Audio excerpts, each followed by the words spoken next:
Assalamualaikum warahmatullahi wabarakatuh. Di sini saya akan menjelaskan modul cakap yang berjudul pengetahuan profesional aspek numerasi. Yang pertama, ada seorang sales produk kecantikan yang mendapat komisi sebesar 50.000 untuk setiap barang yang berhasil ia jual. Jika sales tersebut memperoleh komisi minimal sebesar 780 untuk keperluan membeli sepeda.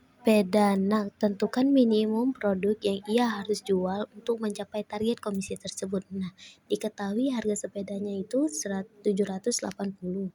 Nah, komisi yang dia peroleh adalah 50.000. Nah, pertanyaan yang ada di sini jumlah produk yang harus ia jual guna mendapatkan total komisi harus untuk dapat membeli sepeda anaknya. Nah, berarti penyelesaiannya itu dilakukan dengan cara menjumlahkan atau mengalihkan uang 50.000 dengan suatu bilangan hingga nilainya lebih atau sama dengan uang 780 jika digunakan untuk stimulasi atau beberapa bilangan, maka diperoleh untuk beberapa kemungkinan.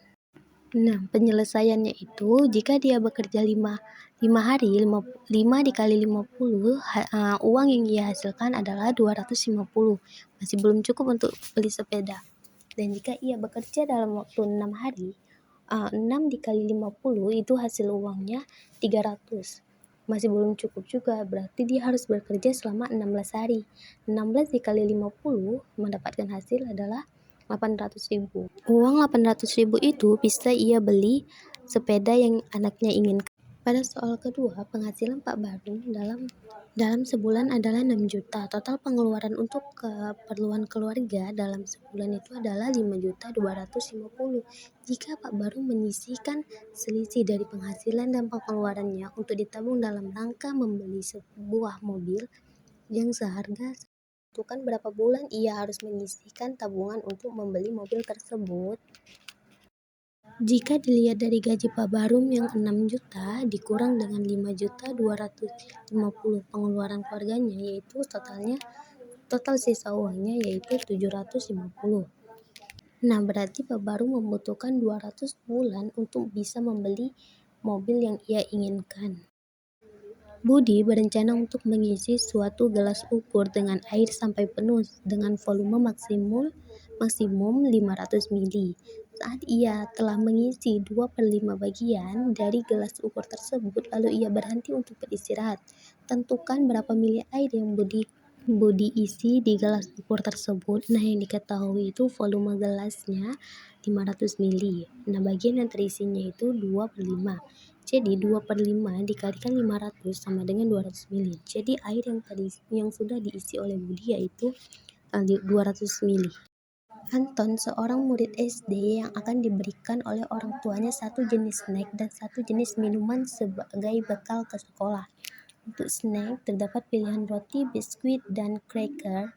Untuk minuman terdapat pilihan sirup dan jus. Tentukan berapa macam pasang satu jenis snack dan satu jenis minuman yang dapat dibawa oleh Anton. Nah, diketahui itu terdapat 3 macam jenis snack, yaitu roti dan biskuit, dan 2 macam jenis minuman, yaitu sirup dan jus. Berapa kombinasi yang dapat dibawa oleh Anton? Berarti jumlah kombinasi yang dapat dibawa adalah 3 kali 2. Hasilnya 6. Ada 6 macam kombinasi snack dan minuman yang dapat dibawa oleh Anton. Nah, selanjutnya ada refleksi setelah Bapak dan Ibu mendeskripsikannya dan mengidentifikasi kemampuan numerasi pada salah satu mata pelajaran. Selanjutnya soal evaluasi. Jelaskan perbedaan formulasi, penggunaan, dan menginterpretasi matematika dalam menyelesaikan masalah. Nah, formulasi adalah proses pengubahnya masalah nyata ke dalam bentuk model matematika. Penggunaan adalah proses menyelesaikan model matematika yang telah dibuat pada tahap formulasi. Sedangkan interpretasi adalah proses menafsirkan hasil perhitungan matematika ke dalam konteks dunia nyata. Lembar kerja. Soal pertama, Pepi berpergian ke mall untuk membeli sebuah baju merek Lacoste seharga 120. Jika uang yang ia bawa sebesar 350.000, berapa buah baju merek Lacoste yang ia dapat beli? Nah, harga satuan baju Lacoste itu adalah 120, sedangkan uang PEPI 350. Berarti 350 ditambah 120 sama dengan 2,91. Berarti PEPI dapat membeli 2 baju dengan merek Lacoste yang ia inginkan. Selanjutnya modul yang ke-10, kesempatan dan tuntutan numerasi. Nah, di sini kita akan mempelajari CP atau capaian pembelajaran. Nah, di sini ada CP IPA fase B dengan elemen keterampilan proses. Peserta didik mampu mengamati fenomena dan peristiwa di lingkungan sekitar menggunakan panca indera, mengumpulkan informasi sederhana, mencatat hasil pengamatan, serta mengomunikasikan hasil pengantar tersebut dengan bahasa yang bisa dijelaskan. Selanjutnya ada CP Bahasa Indonesia dan fase C, elemen menulis. Peserta didik mampu menulis berbagai jenis teks sederhana berdasarkan hasil pengamatan, pengalaman, dan informasi yang ia peroleh. 3. Penerapan CP Bahasa Indonesia fase B, elemen berbicara dan mempresentasi. Peserta didik mampu menceritakan kembali suatu informasi yang dibaca atau didengar dari teks narasi dan topik yang beraneka ragam. Selanjutnya, CP Informatika fase B, elemen berpikir komputasional. Pada akhir fase B, peserta didik mampu menjelaskan pengalaman atau kejadian yang menuntut dan logis dalam bahasa sehari-hari dan menulisnya, menjalankan instruksi yang rumit, dan menjelaskan maknanya menggunakan sekumpulan kosakata atau simbol yang diberikan, serta menyimpulkan struktur logis dalam teks dan simbol. Selanjutnya ada evaluasi fase B, elemen bahasa Indonesia, berbicara dan mempresentasikan. Dan fase B, elemen IPAS, keterampilan proses. Kombinasi ini sesuai karena peserta didik dapat mengamati pengukuran dan penyampaian hasil. Selanjutnya fase C, elemen IPAS, keterampilan proses. Fase C, bahasa Indonesia, elemen menulis. Kombinasi baik karena peserta didik dapat mengumpulkan data, membuat tabel, dan menulis laporan hasil pengamatan.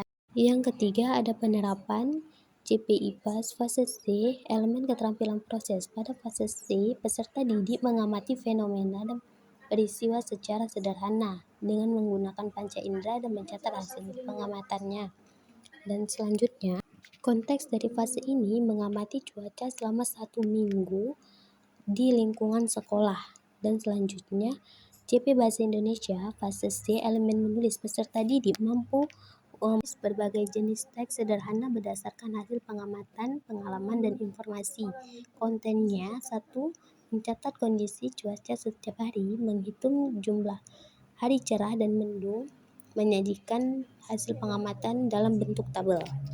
Soal evaluasi, yang pertama, berapa banyak kombinasi yang sudah Anda pilih?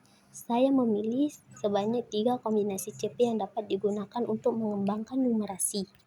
Saya setuju konteks dan konten numerasi dari kombinasi CP yang berbeda. Saya dapat merancang konteks atau konten numerasi dari kombinasi CP benar. Nah, selanjutnya ada kombinasi CP yang bisa Anda lihat secara langsung.